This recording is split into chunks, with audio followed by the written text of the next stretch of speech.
Enfant, je me rendais chaque été à Tourette-sur-Loup, un village situé proche de Grasse.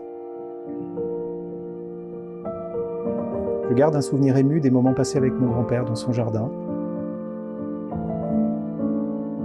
C'était à mes yeux un jardin magique où se côtoyaient citronniers, mandariniers, mimosas, lavandes, herbes aromatiques si typiques de cette région de France. Grasse est le berceau de la parfumerie, et c'est probablement à cette époque qu'est née l'envie de devenir créateur. Je m'appelle Frédéric Burtin, je suis né à Lyon, je suis créateur de parfums et de cosmétiques.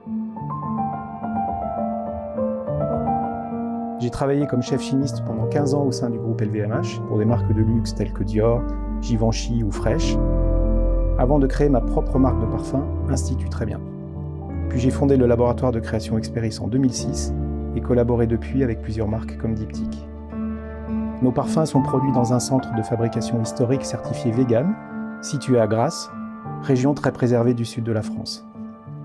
Pour moi, la parfumerie est comme une écriture qui puise dans mon histoire et raconte ma passion pour ce métier. Je choisis de très beaux ingrédients que je marie harmonieusement selon un savoir-faire traditionnel, tout en m'efforçant de les inscrire dans la modernité.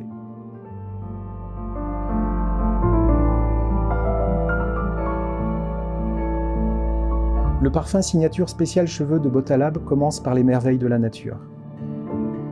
Il évoque une vitalité et une vigueur sans limite, des plantes qui s'épanouissent avec robustesse dans des environnements extrêmes.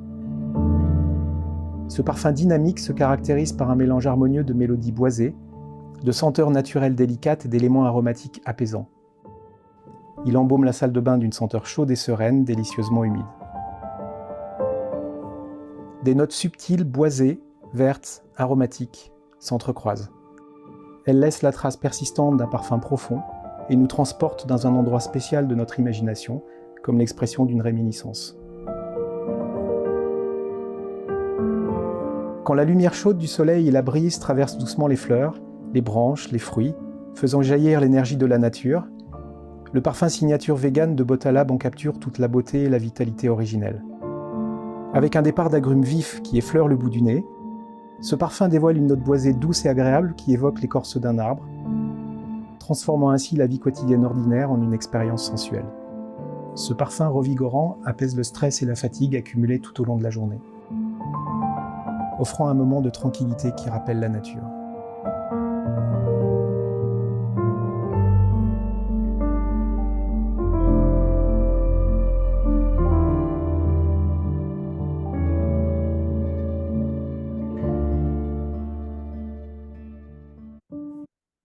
All right. Welcome everybody to week number 5. Here is a quick PSA public service announcement. Last Friday, I didn't get a chance to push the record button. I feel so foolish, and I didn't get a chance to record it. So I am doing a re-recording, and I am redoing the closing segment training for you guys, so it could be posted, it could be shared, and it can be used as a tool. So with that said, I want to say hello to everybody. My name is Christopher Kim. I am a national director here at Remon, and I will be going over week 5, how to seal the deal and be a great closer. So welcome to the 8-week training course. We got over why Remon, how to have the right mindset, how to be an effective presenter and understand what it is that you're actually presenting, how to be an effective recruiter, and today's training is how to seal the deal. Really understanding how to close, really having the foresight, knowledge, and the GPSing system to be able to get the results that you want. So without further ado, I'm going to dive into this. And the first slide I want to share with you is all about we must suffer one of two things: the pain of discipline or the pain of regret. The pain of discipline weighs ounces, and the pain of regret weighs tons. So the thing I want to address in this training today with everybody, it's get used to doing the uncomfortable till it becomes the comfortable. Because the reality of the matter is, for the next 2 years, 3 years, 4 years, 5 years, I want to ask you, do you have something that's going to set you up for life? Do you have something better than Riemann? If not, this is something you need to pay attention to. And if you want to get good in this business, like I said, we must all suffer one of two things, like Mr. Jim Rohn said, right? So you might as well get used to getting good at the uncomfortable, because once you get good at this, you will never have to worry about money again. You'll never, ever have to worry about how your production is going. You don't have to leave your business to chance. You can be in control of how much you want to make, and how ultimately your business is going to be able to maneuver and move along. Okay. So the first thing I'm going to share today is something that's very important, and it's breaking out of your shell. Now, when you look at Mr. Danny Bay, president of sales, he often introduces Mr. Timothy Herr as one of his very first mentors. And if you listen to what Mr. Danny Bay says, he says, Mr. Timothy Herr was one of my very first mentors, and what he helped me do in the very early days of my career is break out of my shell. And there's a funny story, like a unique story, that I want to share with you that really changed the foresight for me, because I remember when I first got started, I had a nickname called the National Director of Complaining. And, 18, 19 years ago, Mr. Timothy Herr told me, yesterday's home runs don't win today's games. And he said those things to stimulate me, to make me feel a certain way. And it was ultimately decision time, get out the way, or, be the leader and lead by example. And he said things to me that really completely changed the course of my career and really changed the trajectory. And what he said to me was, one app a day will keep Tim Herr away. And it wasn't necessarily about getting one app a day or signing up one person a day and getting that production. What Mr. Timothy Herr at the time really focused on was that I would focus on the right activities, right? I would go through the journey of growing, get the experience under my belt. Results are great too. Results are the name of the game. But before the results come, you first have to become that person, right? Just like the saying, the leader shows the way, knows the way, and goes the way, right? So it's important for you to first become that leader. In order to do that, you have to break out of your shell, do the uncomfortable things till you get the realization and you have more insight, right? Breaking out of your shell helps you be more intuitive and raise your level of awareness. So if you look at this little logo down here, it says the UNLV Las Vegas circa 2002. So it's a real funny story how these two individuals met. Mr. Danny Bay and Mr. Timothy Herr have impacted my life in a very significant way, have influenced me in a very significant way. Mind you, they were already top producers and big superstars in the industry when I arrived 18 years ago as well. But the story that Mr. Timothy first told me about Mr. Danny Bay was he went to a home meeting, and there was all these people at the home meeting, and it was a bunch of people that were top producers, people with great production like numbers. But when Mr. Timothy Herr was scanning the room, he saw Mr. Danny Bay in the corner with a suit on, very serious about his success, really hammering his downlines about how important these activities are. He didn't really speak English, but he saw, what did he see? He saw his posture, he saw his demeanor, he saw the energy, he saw the determination that this young gentleman had. And he had stated to the upline running that event that night, hey, and he pointed over at Mr. Danny Bay, that's your guy. That's the leader. That's the real E.F. Hutton in the room. The E.F. Hutton is the guy that commands leadership, commands the attention. Like when he speaks, people listen, right? There's these people that naturally have these traits. And Mr. Timothy Herr was pointing him out over and over that that guy's the leader. And, it was easy for somebody to overlook Mr. Danny Bay. But before Mr. Danny Bay became the Danny Bay that we all know today, Mr. Timothy Herr was able to identify greatness before he became the person he was supposed to be. And the reason why I want to share this with you is Mr. Timothy Herr is like the Yoda, like the GOAT. He's been doing this 30 years. He developed people like myself. He's developed people like Mr. Danny Bay. He's developed people like Miss Betty Perez. But he has this foresight. And ultimately, what Mr. Timothy Herr was really good at with Mr. Danny Bay was navigating him and doing the necessary activities that was going to matter, right? And the reason why I give you this UNLV is because when he first met Mr. Danny Bay, he saw this unlimited potential based on who this person can be. And Mr. Timothy here decided to just strike a quick friendship and just introduce himself and say, hey, let me show you how this is done. And of course, in the beginning, Mr. Danny Bay had some of his guards up. He wasn't really sure, but he took upon the challenge. And Mr. Timothy Hurd took Mr. Danny Bay to UNLV University in Las Vegas, Nevada, onto the campus. And mind you, um, cold market recruiting doesn't work. It's not that effective. But knowing that, he took Mr. Danny Bay here, not necessarily get great results or get a great recruit out of the matter. If they did, great, but that really wasn't the reason why he took him there. It was to break him out of his shell. He knew that Mr. Danny Bay was going to get 100, 200 no's all day long marketing to cold markets. But what he would gain out of that activity was a thick skin, the foresight and the aha moment and the light bulb going on to understand it's about the money-making activities more than the results, right? To get him so numb that when you go recruit and you're trying to close somebody, you're not scared, you're not awkward, you're not uncomfortable.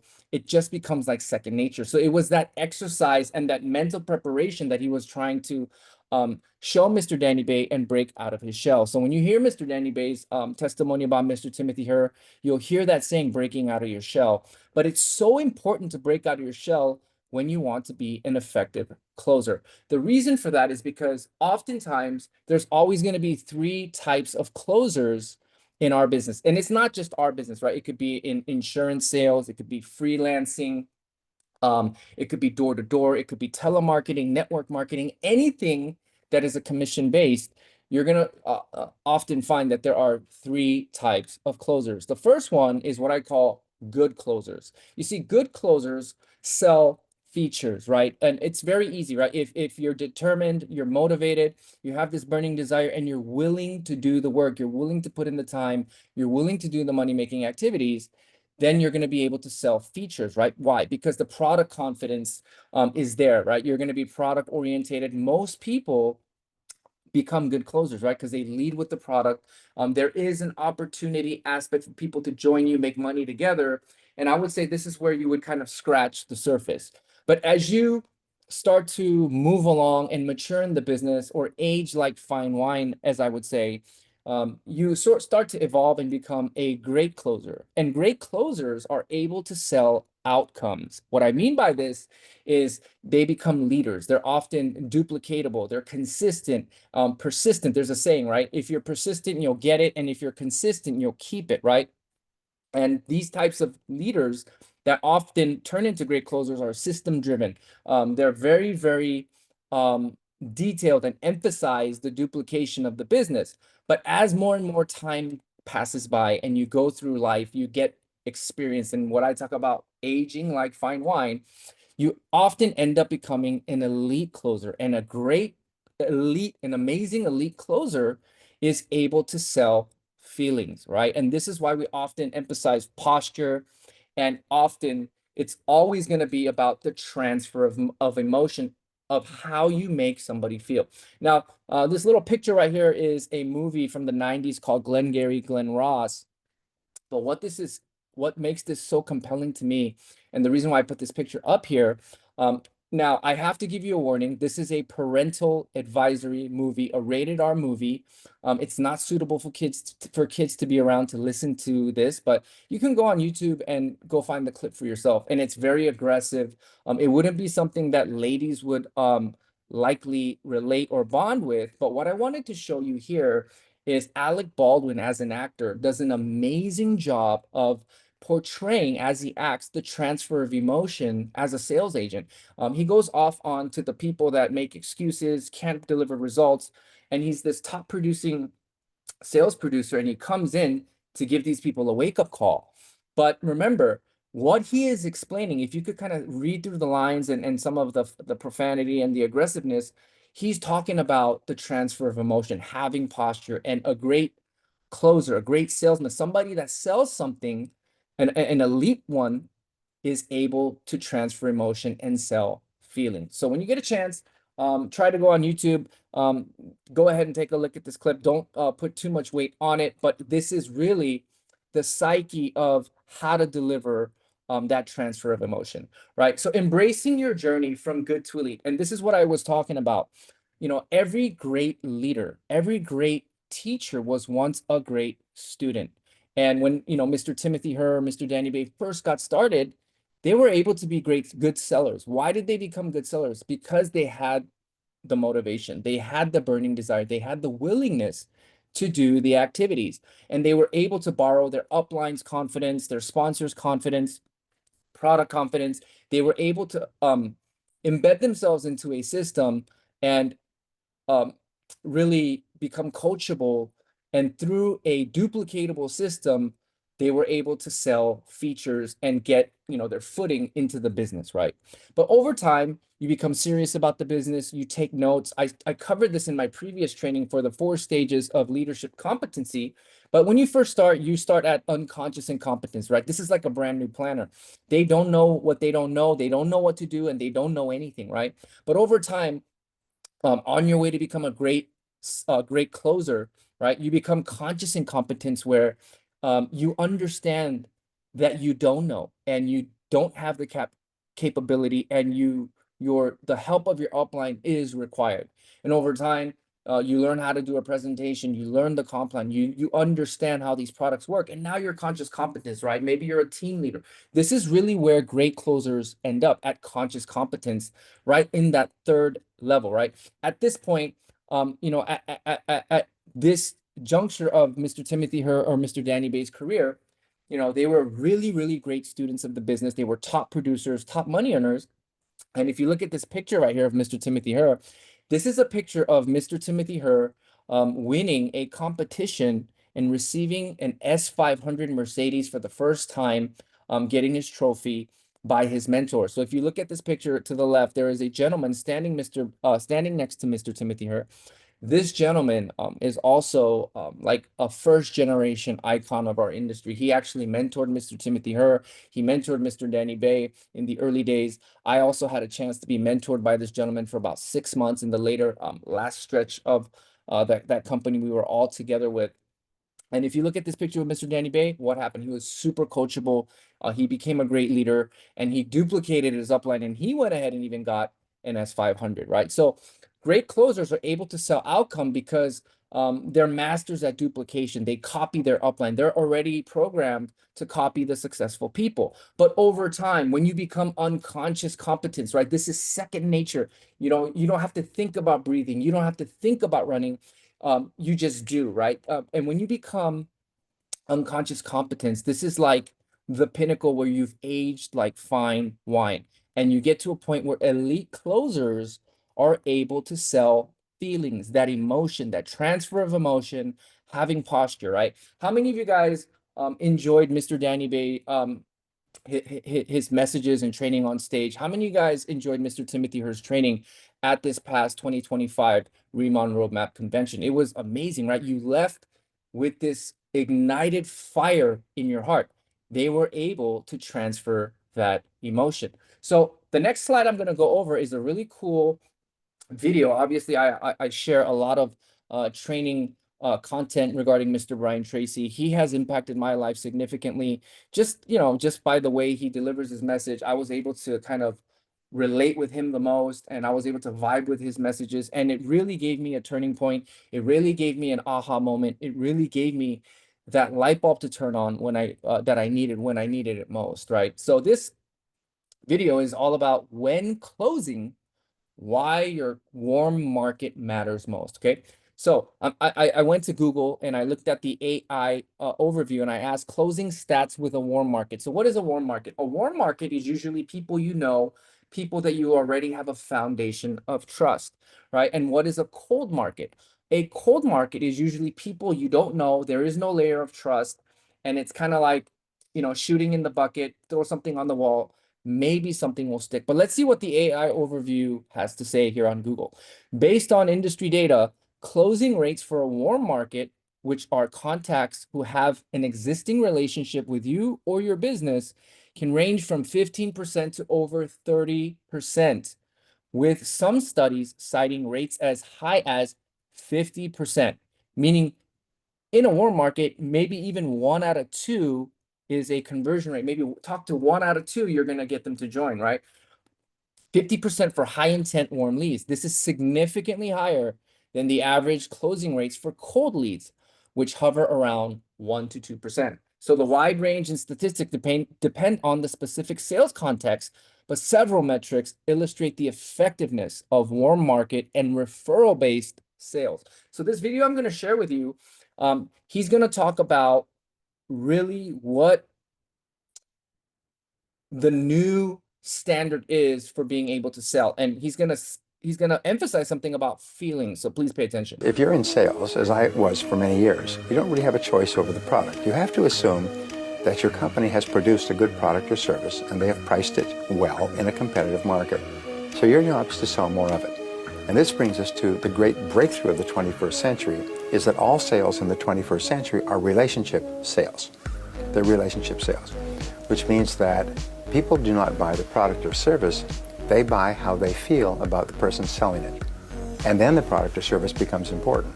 So the first job of the sales professional is to take the time to develop a relationship of trust and credibility with the prospect. First and foremost, they buy based on how they feel, right? You caught that? And he also said in the first part, you have to assume your company has made a great product and priced it extremely well in a competitive market, which Riemann has done. You know, this is easy to categorize, but most companies haven't done this, right? There's margins, there's white labeling, OEM labeling.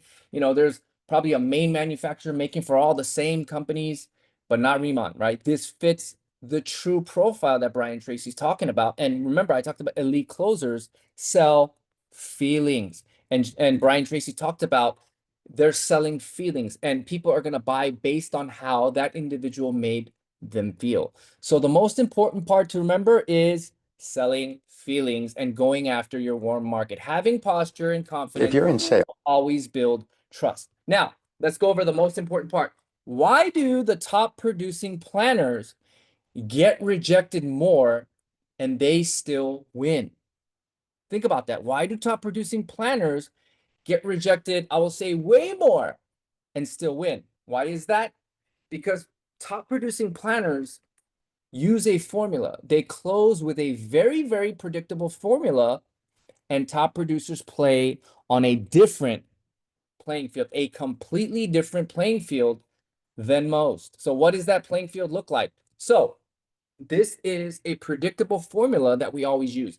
You know how I talked about in my recruiting training, you know, there's 4 types of people: the shark, the dolphin, the urchin, the whale. Wherever you go in the world, you're going to meet 4 types of people. This is the same thing. This is a predictable formula. Anywhere and everywhere you go in the world, when you've done the product demo, right? You've done the product demo. Again, you've done the product demo.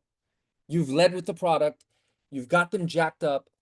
They're already in the buying mode. It's already ignited their 5 senses. Then you've done the opportunity, the Riemann opportunity, and now you're at the close. You've showed them the products, you've showed them the premium packages, but now you're at the close. This is the 6-step formula that I often apply. Now, in a perfect world, 1, 2, 3, 4, 5, 6. Yeah, but it's not a perfect world, right? Sometimes you're going to go step 1, step 3, step 4, step 2, step 5, step 6. Maybe you'll do step 1, step 5, back to step 2, and then step 6. Or sometimes you might just start step 1, step 2, completely bypass everything and go straight to step 6, which is receiving the payment. You just never know, right? You know, different strokes for different folks, right? But usually, all across the board, this is a simple formula psychologically that I would like you to follow. So step 1, you start by asking a closing question, right? Did you see a way? And you want to correlate that to some of the hot buttons, right? Family, occupation, recreation. What's your motivation? Be quiet and listen. Stay absolutely quiet. Now, step 2, after a moment, you know, this could be maybe 45 seconds, a minute or 2.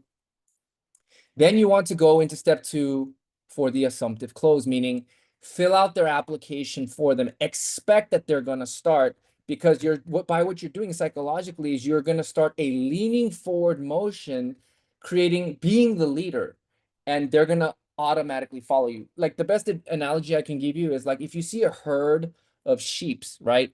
You know, and in order for them to leave the cage, they have to go through this one hole, right? They're not going to go through the hole.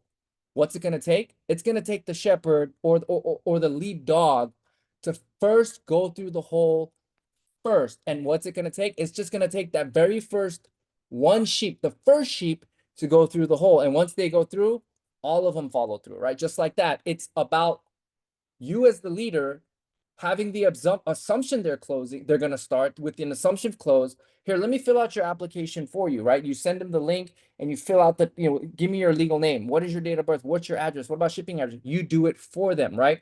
And once you get to the assumptive close, you're going to end up at step 3, which is isolate the objection, right? At this point, you're going to see body language. You're going to be maybe seeing uncertainty, not necessarily a no, uncertainty, or maybe a hesitation. At that point, at step 3, it's important to have posture, confidence, sense of urgency, lead with honesty and full disclosure, but a slight fear of loss, right?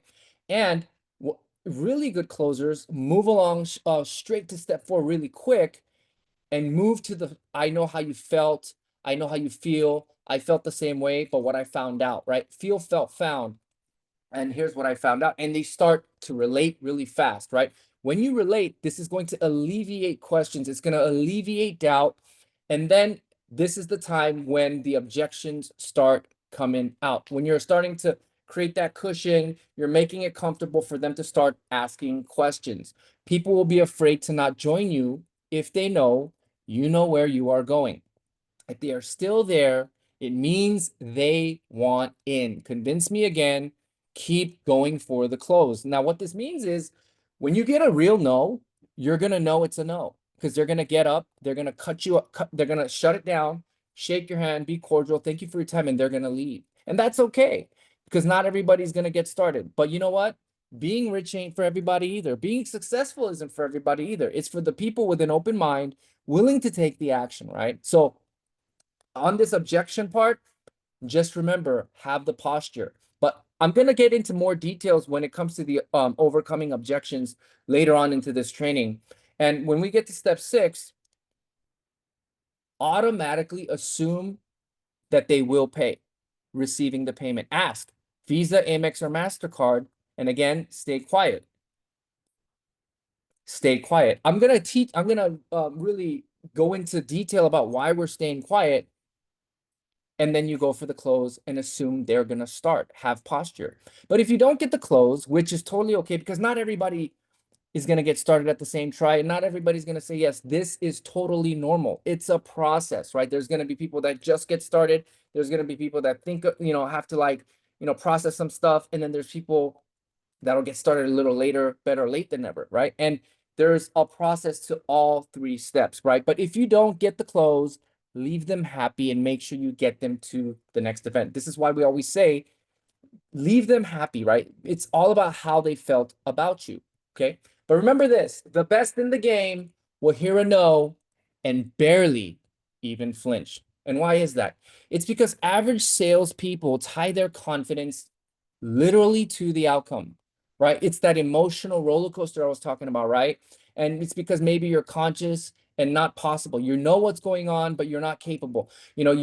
Or maybe you're at a place where you're getting to, you know what's going on and you're getting to the point where you're now becoming competent. You're able to do things, but most, unfortunately, will hear a no and immediately lose confidence. Most are inconsistent and lack the discipline. But let me tell you what the top planners in this company are doing. Think about it.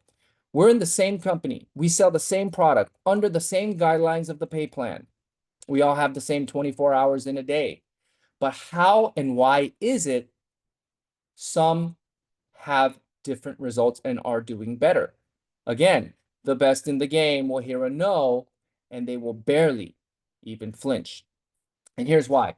The top planners in our company are solely focused on doing the right steps in the sales process over and over and over and over and over, no matter the results. Did you hear what I said? Let me say that again.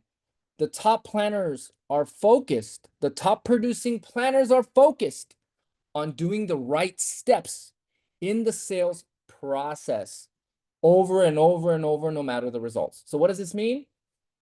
These individuals actually fail way more than most will even try. They take more shots than everyone combined, assuring that the law of averages will work in their favor. Do you get it? What this means is the top producing planners, they are literally playing on a completely different playing field than most. Okay, they're not really interested in the yeses or the nos. Some will, some won't. So what? Who's next? Right? They're only focused on honing in and making their craft excellent over and over and over and over and over again, and just having the mindset of sorting and being able to gauge where the temperature is, rather about when they're going to start now, a little bit later, or a little later into the future. Okay. So timing your close, right? So when it comes to closing, timing is everything, and time management is one of the most important things to closing. So here is the 7-20-10 rule. So I divide it into 3 sectors of the short game, the mid game, and your long game. Your short game is where you want to spend 70% of your energy and time. Be a hard closer, be firm, go in for the close. Why? Because these are the people that you influence, whether it's your contacts or your teams that have properly edified you. But you know what? You're sitting at a sit down, you're at a K pop-up, you're at a Zoom, you're at maybe like a Zoom presentation, or maybe you're at a VIP event at the House of Remon. But you know what? They're still there. They're still asking questions. They haven't got up and left. They're still there in front of you. What does that mean? Close harder, because they are still interested. Now, the mid game, these are people probably that are your equal peers, maybe your friends, right? Maybe people you grew up with, right? Maybe they trust you, but they don't necessarily respect you. You know, my friend from elementary school, he doesn't say to me, "Good day, Mr. National Director of Remon, how are you?" No, he just says, "Hey, what's up, Chris?" To him, I'm just his buddy Chris, right? And these people might require a little bit more time, where the fortune is in the follow-up. Maybe you need to use the tool of edification and introduce them to your upline director, senior director, or national director. Why? Because those that are edified bring the respect to the table, while you and your friend bring the trust to the table, right? So this is where you want to spend maybe 20% of your time in the mid game of focusing on things. Now, 10% is the long game, right? These are people that maybe influence you, or maybe you look up to, right? Like top producing senior director, Mr. Robert Nam. He often says it took me 8 months to recruit him, right? On the 8th time, he said yes, right? So in the meantime, what did I do? I still focused on my business. I focused on the short game and the mid game, while I still did the checkup on the long game and follow up after follow up. So make sure you guys make it a point to apply the 7-20-10 rule. Now, getting a yes. Did you know that there is a specific formula for somebody to tell you yes and make a decision right then and there? Now, here's the nuance, okay? It's a lot harder to get it done on Zoom, because we don't know how we're feeling on a screen, right? The intuitive, the human interaction, the humanism, the vibe, quote unquote, that we feel maybe at a K-pop up or a live event is not there. So remember, this has to do with more in-person interaction. But in order for you to get a yes, remember, you must achieve all 3 of these to get a yes. Miss any one of the 3, you will get a no. And it's reason, profit, and doable. Is it doable? Doability, right? Reason number 1, doesn't make clear logical sense, and give them a reason clearly why they should do it. Has that criteria been met in that prospect's head? Profit. They must believe that what they get is worth more than they give. That is absolutely true. We all want this, right? We want that genie in a bottle. But the reality is, Remon does offer that. This is the one product where the likelihood of a second purchase happening is over 90%. Remon is betting that the likelihood that there will be a second purchase, that they will keep it, is going to be highly likely where they give you a 30-day money back guarantee on the products, right? So what does that entail? If a person keeps that product, the likelihood of a second purchase, third purchase, fourth purchase, fifth purchase is highly likely. So what does Remon offer? You get a platform business.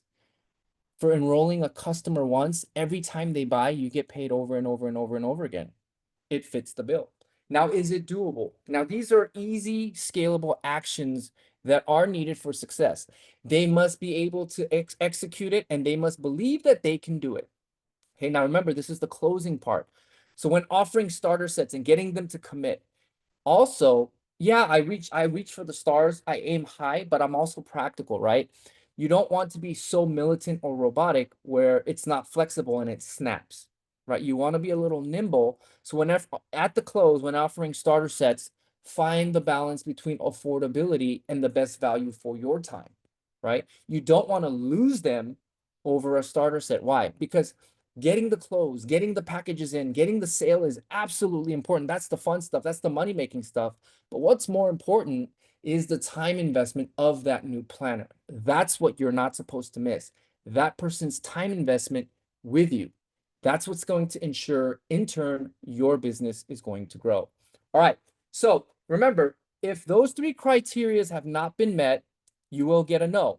But it's okay. When you get a no, we have to register that every no is a clue. It leaves a clue. So you have to ask yourself, what did I need to change to turn this into a yes? Don't be thrown off by rejection, but use it as an indicator. Remember, in my last training about the mindset, having your why. What is your why? And I showed that little picture about your why being so big that when an obstacle comes, the why is so great that you're able to go over that hurdle and keep pushing forward, right? Get off the emotional roller coaster. Don't be thrown off by rejection. Don't be insulted. Don't be hurt, but be smart and use it as an indicator, a temperature gauge that's going to make you better. Check which criteria wasn't met. Was it reasoning? Was it profitability? Was it a doable action? Success leaves clues. Okay, now let's get to this part, right? The dreaded, I need to think about it, right? I gotta think about it. Well, you know what? Here's the reality. Nobody just goes home and thinks about it. Nobody goes home after your meeting, gets into this, crouching position, puts their puts their elbow on their thigh and puts their fist on their forehead and starts to think. Nobody does this, okay? But here's the key.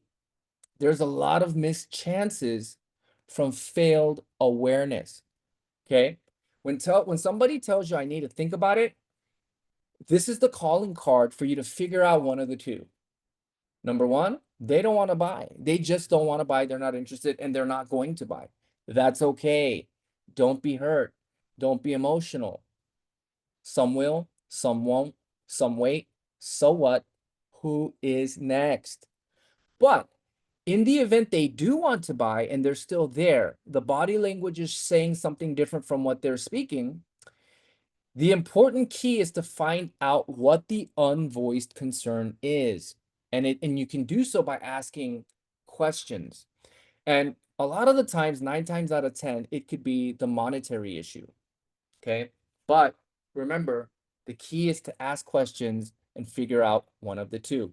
Here's another tip that helps out and is effective really, really well before you start your presentation. Starting your presentation with the close. Right now, I'm going to give you enough information to make an educated decision if Remon can help change you and your family's financial future. With you taking up your time, and of course, me taking up my time. When we're all finished today, give me a simple yes or a simple no. Obviously, because you and I both know that saying maybe or I need to think about it is just a nice way of saying no. Is that fair with you? Look him in the eyes and get a firm handshake and stay quiet. Be silent. This is the best technique you can ever use. Why?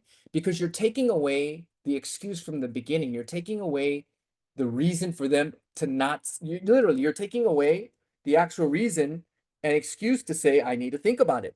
and there's really nothing else to say afterwards. And you kept it real. You had a heart-to-heart talk with this prospect, right? Now, overcoming objections, right? Now, this is the fun stuff. Now, when the objections start to come, remember, questions are the answer. Secret to overcoming objections. You want to welcome these objections. So these are the 6 reminders. Objections are buying signs. They are not rejection signs. So when objections start, I want you to get excited because this is the true indicator that they're still here, that they're still interested. But all they really want is for you to remove that fear. Now, fear is an acronym, FEAR, false evidence appearing real. False evidence appearing real. You as the sponsor, you as the expert to the prospect, your job is to remove the fear. And that's why we want to welcome objections. You want to remove the false evidence appearing real. Objections are a natural process in the decision-making process. Did you hear that? It's a natural process in the decision-making process. Give us knowledge. It gives us knowledge on where to spend more time. Okay? An objection is simply a sign that the person is seriously interested. They just need the false evidence appearing real to be removed. Most objections are misunderstandings that need to be addressed or questions that need to be answered. Again, false evidence appearing real. You want to welcome objections. These are the true buying signs. As you see, Jeb Blount, he's a very famous author. Mr. Timothy here loves this book. He has extensively studied objections. And in this book, this is what he's talking about. When the objections start, that is the buy signal. And when you address all the objections, guess what? There are no new objections. After that, it's easy to move forward. They're not going to keep coming up with new ones. Once it's addressed, it's all positivity downhill from there, okay? Repeat the objection, right? So tell them, is this what you're concerned about? Is this what you're worried about? Is this what your concern was? Jump on their side, become an assistant buyer, and help navigate through the negativity, right?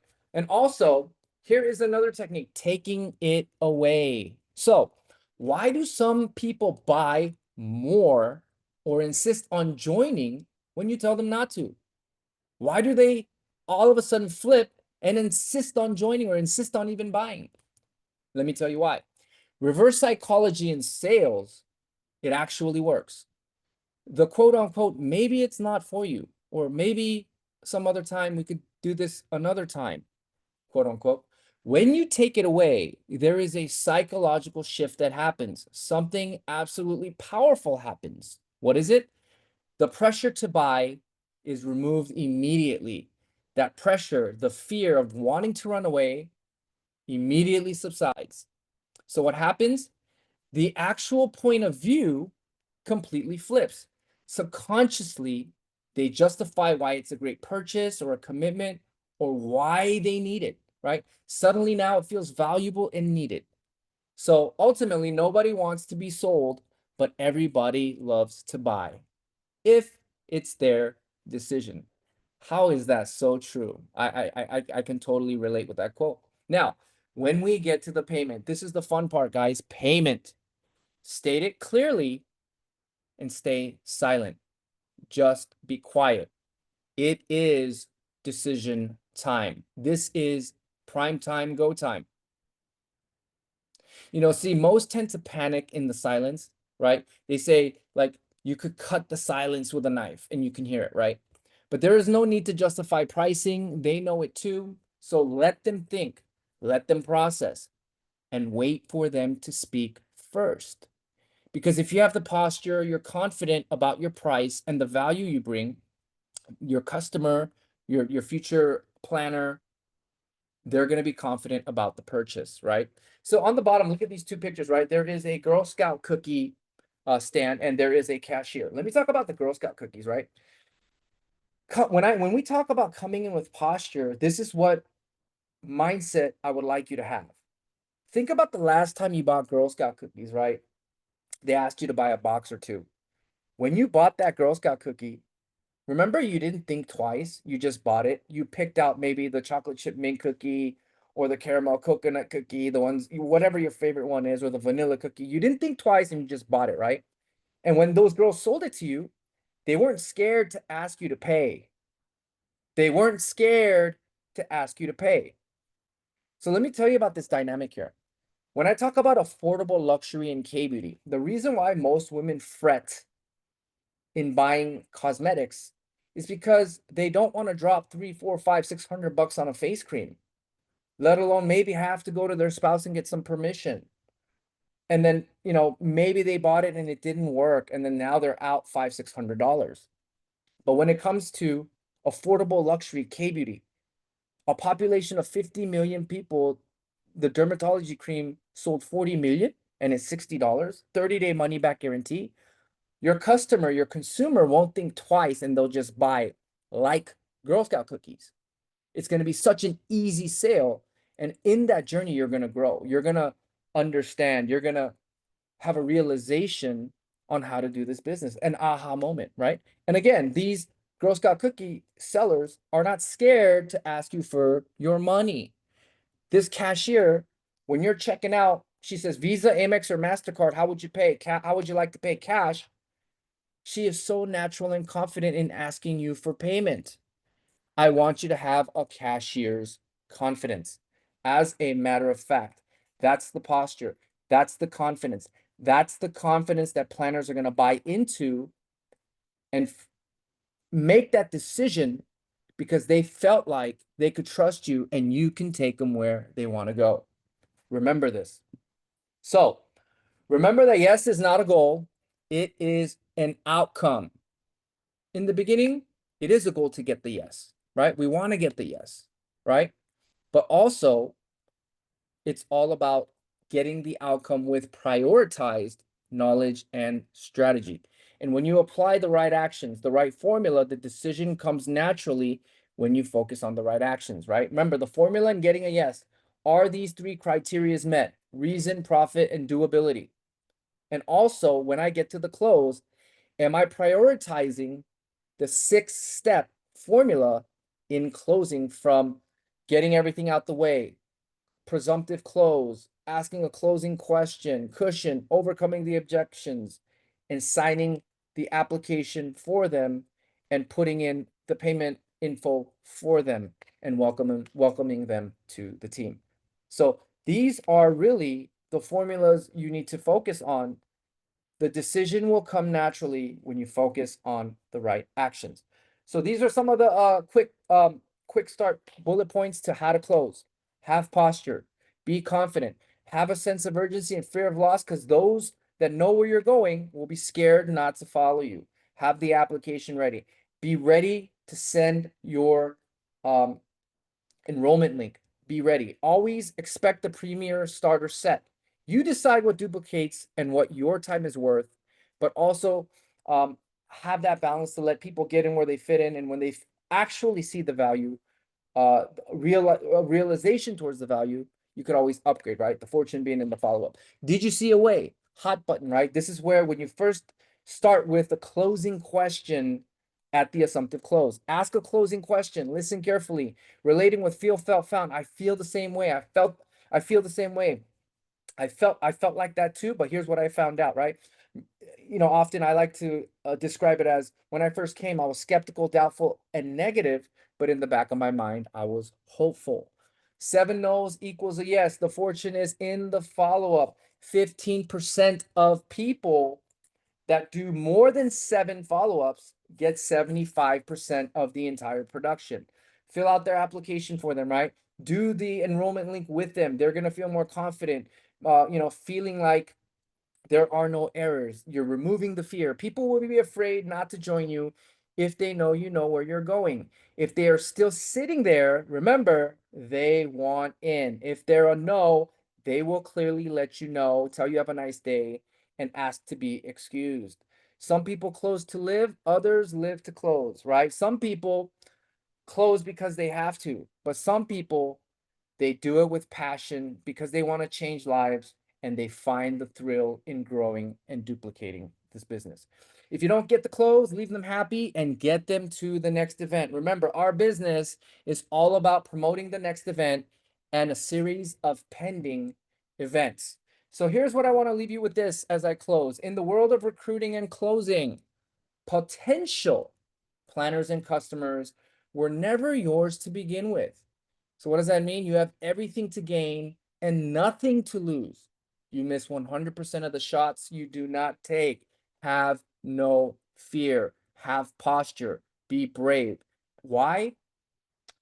Because you have to be like a rhino in this business. I often talk about rhinos, as a philosophy, a rhino mindset, the rhino vision, but it's absolutely important. And I'm going to say it again today. You see, rhinos have three characteristics. Number one, they're very, very thick-skinned. You have to have a thick skin in this business. Is your why more important than that one person that told you no? Are you willing to go tell your family, we quit on our dreams, we quit on our hopes because that person said no and they made me feel discouraged? Absolutely not. Be thick-skinned. The second characteristic is rhinos have peripheral vision. They can't see left and right. All they can see is forward, eyes on the prize. Don't focus on your left. Don't focus on your right. Don't worry about what someone is doing over there or what they're doing over there. The grass is not greener on the other side. This is a business, potentially a multi-million-dollar business that can change your life. But you have to treat it like a business. You have to treat this like a marriage. Why? Because you don't sail off into the sunset once you get married. It's a constant working, investing, and perfecting philosophy of growing. So have that peripheral vision. Keep your eyes on the prize and have vision. The third characteristic is the massive horn, right? The great Mr. Timothy Herr says, over, under, or through, find a way or make one. Be willing to have the rhino attitude. Over, under, or through, have the rhino mentality. So with that said, I want to thank everybody that took the time to listen to my training. I heard all these golden nuggets 18 years ago, and people like Mr. Danny Bay, the great Mr. Timothy Herr, Mr. Jerry Bala, a lot of great people along the way have also poured into me as well. So I'll leave you with this, okay? Be brave, be daring, and take the shots that were never yours to begin with. So I want to thank you guys for being on week 5's training on how to seal the deal and becoming an effective closer. So next week, Friday, I'm going to be doing a product training, the power of ICD. Now, this is going to be a little different from the wonderful Miss Angie Troilo's training. She talks about technology, ingredients, what it actually does for your body and skin, and what activates. What I'm going to be talking about is the sequence on how to use these products duplicatably, and also what it does, explaining the concept of double cleansing, nourish, cleanse, nourish, and protect. Also, how to effectively maneuver product demonstrations at a sit down, maybe like a Starbucks, right? No one's going to come to a Starbucks and go run to the bathroom and remove their makeup and wash their face and do this, right? But there is an effective way to still sell an experience, sear the experience in one's mind. I'm going to be going over that next week with Power of ICD products. And I'm going to touch upon a little bit about the Boda Lab and the Lifening products as well. So with that said, I want to thank everybody that took the time to hear my training out. So I'll see you guys next week. I'll see you at the top. Congratulations, and have a great week. See you soon.